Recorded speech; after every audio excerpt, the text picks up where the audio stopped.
Anda kembali di Apa Kabar Indonesia Pagi dan kita langsung saja memantau bagaimana situasi terkini dari Terminal Kampung Rambutan Jakarta Timur. Sudah ada reporter spesial kita. Siapa nih, Rivi? Ada Ustadz Haikal Hasan Baras atau kita akrab menyapanya Babe Haikal. Assalamualaikum Babe, gimana situasi di Terminal Kampung Rambutan Jakarta Timur? Waalaikumsalam.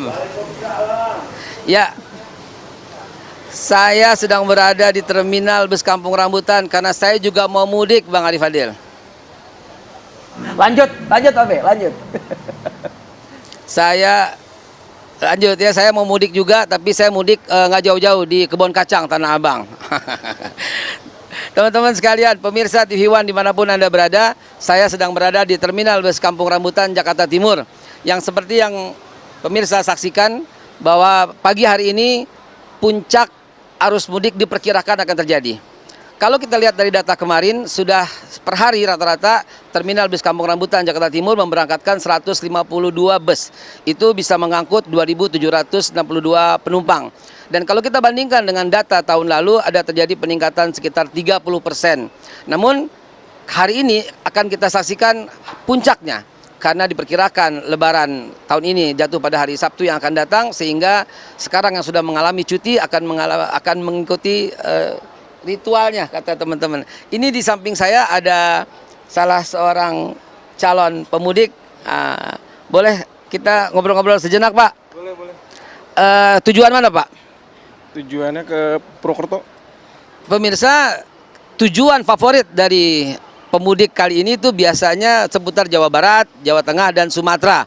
Dan kita menemukan salah satu calon pemudik yang menuju ke arah Purwokerto di Jawa Tengah, Mas? Jawa Tengah. Di Jawa Tengah. Ini rombongan?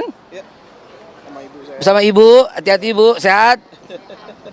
Bersama istri dan anak.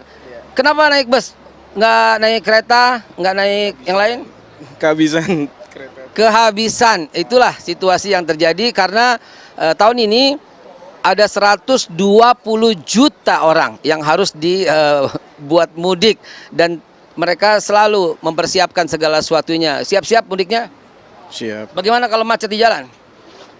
Bawa seneng aja ya kalau. Bawa seneng aja. Itu ya pemirsa ya. Kalau kita tanya para pemudik, ini macet total. Mereka bilang apa? Kita bawa enjoy aja. Itu bagian daripada seni orang mudik. Kalau umpamanya tepat waktu gimana? Ya alhamdulillah berarti. Alhamdulillah juga. Jadi kalau macet mereka berkata ini seninya. Kalau ternyata sholat idnya di jalanan bagaimana tuh? Sholat. Seni juga. Inilah yang tidak dimiliki oleh beberapa orang ya. Orang-orang pemudik telah menyiapkan semua mentalnya dan jiwanya. Ingin saya menyampaikan pesan kepada ibu, kepada bapak, dan ini sekeluarga, berlaku sabarlah. Karena tanpa kesabaran yang cukup, kita akan emosi melulu.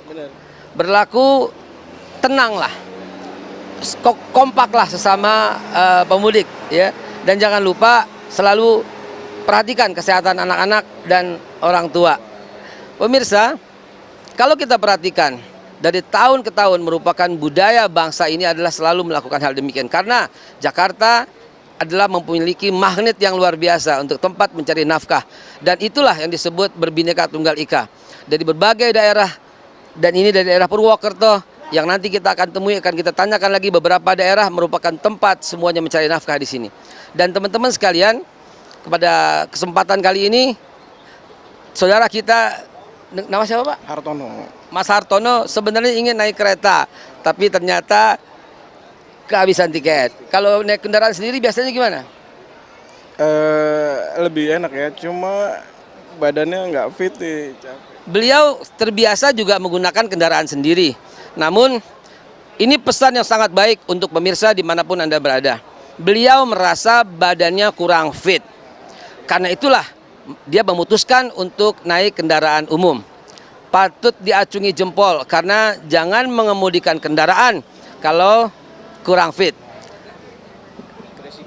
Beresiko? Iya, kayak kalau kita ngantuk, kenapa-napa kan malah bahaya, bukan seneng dapetnya jadinya. Data yang kami himpun dari kepolisian tahun lalu ada terdiri 2.000 lebih kecelakaan yang telah merenggut jiwa 530 telah merenggut jiwa pada tahun lalu. Kita berharap tahun demi tahun akan selalu menyusut. Dan kita akan kembali setelah pesan-pesan berikut ini.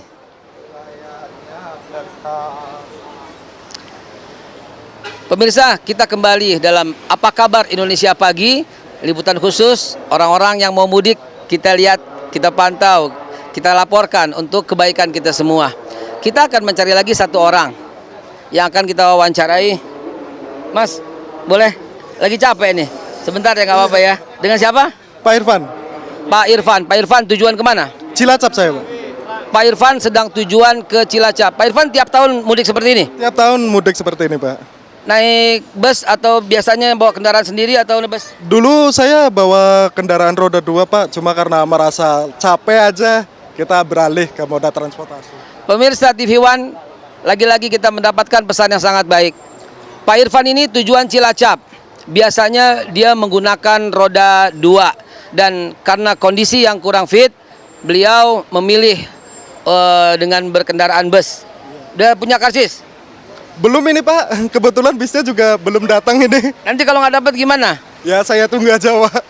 Perjuangan seorang ayah untuk bertujuan ke keluarga kalau begitu ya. Iya Pak, saya Tiap tahun seperti ini. setiap tahun seperti ini Pak. Gimana kalau tahun ini nggak usah mudik? Jangan Pak, saya pulang untuk keluarga Pak. Pulang untuk keluarga. Itulah yang perlu disiapkan oleh semua pemudik. Siapkan fisik, siapkan mental, siapkan kekuatan kesabaran, siapkan kekuatan kekompakan, siapkan untuk keseimbangan karena ini merupakan ibadah yang luar biasa yaitu bersilaturahim bersama keluarga. Pak Irfan di kampung ditunggu oleh anaknya. Ditunggu oleh anak saya, oleh orang tua saya. Orang tua, istri, Anak. anak berapa? Ini baru satu Pak. Jadi Pak Irfan letih mencari nafkah di Jakarta, kemudian langsung dihabiskan satu hari untuk orang tua, istri, keluarga dan anak-anaknya, begitu? Iya begitu Pak, karena keutuhan keluarga itu yang utama Pak. Keutuhan keluarga yang utama. Kalau begitu, jaga kesehatan Pak Irfan. Waspada, karena banyak sekali kejadian-kejadian yang tidak diinginkan terjadi di terminal ini. Dan juga di terminal-terminal yang lain. Bahkan di dalam bus itu sendiri, ada orang-orang yang berniat jahat. Dan ketahuilah, apabila kita tidak waspada, apabila kita tidak mawas diri, jangan-jangan kita akan menjadi korbannya. Karena itu, semuanya, ini sedang lewat Pak Asep dan Pak Pradana memberikan rasa nyaman untuk pemirsa, ya. Pemirsa, kita lihat barusan bapak-bapak polisi sedang berkeliling untuk memberikan ketenangan, keamanan dan kenyamanan untuk semua calon-calon pemudik. Bagaimana rasanya kalau umpamanya lagi duduk begitu kemudian lewat bapak-bapak polisi? Ya saya merasa aman Pak, karena ya gitulah namanya di terminal ya, kita di jalan banyak lah. Beliau merasa nyaman, merasa tenang. Kalau pencopet tentu dia merasa ketakutan ya Pak ya. Betul Pak, namanya buat pulang ya Pak ya. Namanya buat Masa pulang. iya. Pegang baik-baik. Saya tahu nih pasti bawa uang banyak buat keluarga di kampung. Letih-letih yang kita kumpulkan di Jakarta dan dimanapun kota-kota kita bawa ke kampung merupakan sebuah ibadah silaturahim yang luar biasa. Jangan lupa bayar zakat juga, zakat fitrahnya siapkan di kampung agar terjadi pemerataan. Ini merupakan sebuah perjalanan spiritual yang luar biasa. Terjadi pemerataan, terjadi arus ekonomi yang luar biasa, dan ini dilayani oleh pemerintah sebanyak 120 juta jiwa. Dan ini merupakan sebuah effort kerjasama antar semua lembaga. Dan tentu saja kita semua juga berharap dan mendoakan dari tahun ke tahun semua akan menjadi lebih baik. Dan semua yang pulang kampung berbahagia bersama keluarga masing-masing. Bang Arif Fadil, Mbak Yohana, kami lemparkan kembali ke studio. Terima kasih Ustadz Haikal Hasan atas panduannya. Waduh, Wah, luar biasa sekali mengingatkan ya. kita semua, termasuk juga reporter spesial tadi Yohana mengatakan tuh. Betul. Dengan pertanyaan-pertanyaannya, jos banget ya, langsung Betul. tepat. Dan tadi kita juga mendengarkan para pemudik yang penting nih, yang tadi saya dengarkan ya. untuk keutuhan keluarga. Ini langsung kayak gitu loh kita di sini ya. Langsung terenyuh ya kita ya. Langsung terenyuh. Ustadz betul Haikal Hasan, sekali. terima kasih. Sehat selalu untuk Ustadz dan juga keluarga tentunya.